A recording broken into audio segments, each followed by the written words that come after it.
Government job recruitment rules సంబంధించి supreme court 5 judges constitution bench 5 జడ్జిల రాజ్యాంగ ధర్మాసనం ఒక ఇంపార్టెంట్ జడ్జిమెంట్ నిన్న డెలివర్ చేసింది. గవర్నమెంట్ జాబ్ రిక్రూట్మెంట్ రూల్స్ అనేవి రిక్రూట్మెంట్ ప్రాసెస్ మధ్యలో మార్చకూడదని చెప్పింది. ఈ జడ్జిమెంట్ 5 జడ్జిలు కూడా యునానిమస్గా ఏకాభిప్రాయంతో ఇచ్చారు.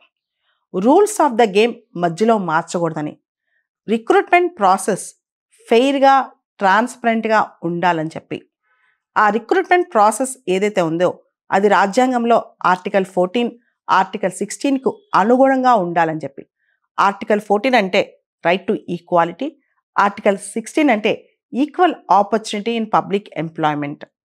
సుప్రీంకోర్టు ఇంకొక మాట కూడా అంది, మధ్యలో రూల్స్ ట్వీక్ చేస్తే అంటే రిక్రూట్మెంట్ ప్రాసెస్ మధ్యలో రూల్స్ మారిస్తే అది క్యాండిడేట్స్ని అడ్వర్స్గా ఎఫెక్ట్ చేస్తుందని చెప్పి, కాబట్టి మొత్తం గేమ్ అంతా ఫెయిర్గా ఉండాలని చెప్పి కూడా సుప్రీంకోర్టు తీర్పిచ్చింది.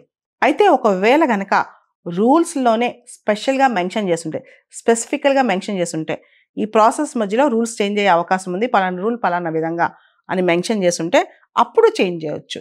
అలా కాకుండా ఉంటే కనుక మధ్యలో రిక్రూట్మెంట్ రూల్స్ చేంజ్ చేయలేమని చెప్పింది. ఇది చెప్తూ సుప్రీంకోర్టు ప్రత్యేకంగా కొన్ని అంశాలు డిస్కస్ చేసిందనమాట.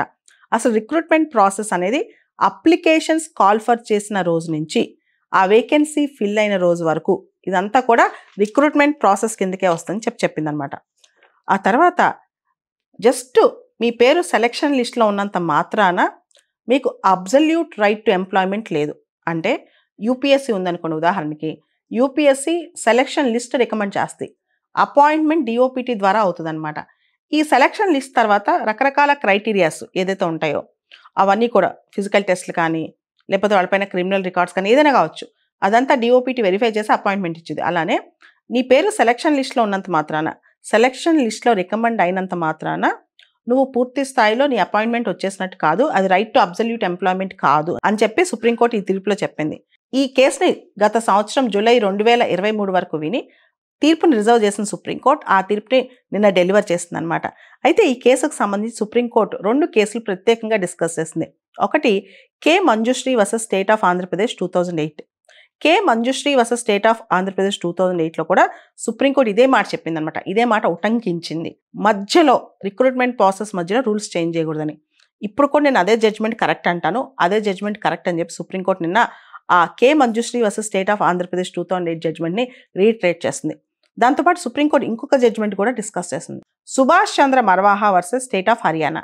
ఈ కేసులో ఏంటంటే హర్యానా స్టేట్లో ఒక రిక్రూట్మెంట్ ప్రాసెస్ స్టార్ట్ అయింది, సివిల్ జడ్జెస్ సంబంధించిన ఎగ్జామ్. దానిలో చాలామంది మినిమం క్వాలిఫైయింగ్ మార్క్ వచ్చింది కానీ ఎవరు అంత మెరిటోరియస్గా అనిపించలేదు గవర్నమెంట్కి. దాంతో ఎవరిని సెలెక్ట్ చేయలేదన్నమాట. వీళ్ళందరూ కోర్టుకు వెళ్ళారు, మాలో వచ్చిన వాళ్ళను బెస్ట్ చేయొచ్చు కదా అంటే గవర్నమెంట్ వాదన ఏంటంటే వచ్చిన వాళ్ళు ఎవరు కూడా అంత నాణ్యంగా లేరు, వాళ్ళకి అంత స్టాండర్డ్స్ లేవు, అందరూ మినిమం క్వాలిఫైయింగ్ మార్క్ మాత్రమే పాస్ అయ్యారు, కాబట్టి మేము వెయిట్ చేస్తామని చెప్పి గవర్నమెంట్ చెప్పింది.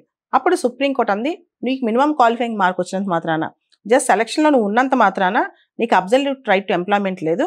గవర్నమెంట్ మినిమం స్టాండర్డ్స్ కోసం అంటే కనీసం నాణ్యత గల జడ్జిల రిక్రూట్మెంట్ మెరిట్ ఉన్న జడ్జిల కోసం గవర్నమెంట్ ఆపొచ్చని కూడా సుప్రీంకోర్టు ఆ జడ్జ్మెంట్లో చెప్పిందనమాట. సో సుప్రీంకోర్టు ఈ కాంటెక్స్ట్లో ఈ 2 జడ్జ్మెంట్స్ని కూడా మళ్ళీ రీఇటరేట్ చేసింది. ఒకటి Manjushree versus state of Andhra Pradesh, రెండోది Subhash Chandra Marwaha versus state of Haryana. ఈ 2 జడ్జ్మెంట్స్ కూడా రీఇటరేట్ చేసింది. నవంబర్ 7, 2024 ఈ కేసు పేరు తేజ్ ప్రకాష్ పాఠక్ వర్సెస్ రాజస్థాన్ హైకోర్టు అనమాట.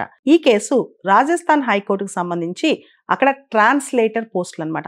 13 ట్రాన్స్లేటర్ పోస్టులు ఖాళీ ఉన్నాయి. దానికి సంబంధించి చాలామంది ఎగ్జామ్ రాశారు కానీ కేవలం 3 సెలెక్ట్ చేశారు. అసలు 3 ఎందుకు సెలెక్ట్ చేశారంటే ఆ హైకోర్టు జడ్జి చెప్పారంట, ఎవరైతే 75% మార్క్స్ వస్తే వాళ్ళని సెలెక్ట్ చేయండి అని. అలా రిక్రూట్మెంట్ ప్రాసెస్ మధ్యలో నువ్వు ఈ క్వాలిఫైయింగ్ మార్క్ పెంచేస్తే ఎలా అని చెప్పి కే మంజుశ్రీ జడ్జిమెంట్ని కోట్ చేస్తూ వీళ్ళు ఎవరైతే ట్రాన్స్లేటర్స్కి అప్లై చేశారో వీళ్ళందరూ సుప్రీంకోర్టుకి వెళ్ళారు. అప్పుడు సుప్రీంకోర్టు ఏం చెప్పింది అంటే ఈ కేసులో నిన్న నవంబర్ 7, 2024 ఏదైతే గవర్నమెంట్ రిక్రూట్మెంట్ రూల్స్ ఉన్నాయో అవి రిక్రూట్మెంట్ ప్రాసెస్ మధ్యలో మార్చకూడదు, అది నోటిఫికేషన్ ఇచ్చినప్పుడే ఆ రూల్స్ ప్రకటించాలి. ఒకసారి రిక్రూట్మెంట్ ప్రాసెస్ అంటే అప్లికేషన్ కాల్ ఫర్ చేసిన తర్వాత చివరికి వేకెన్సీ ఫిల్అప్ చేసే మధ్యలో నువ్వు రిక్రూట్మెంట్ పాలసీస్ అస్సలు మార్చకూడదు, రిక్రూట్మెంట్ రూల్స్ అస్సలు మార్చకూడదు అని సుప్రీంకోర్టు చెప్పింది. అదే ఈ కేసు అనమాట.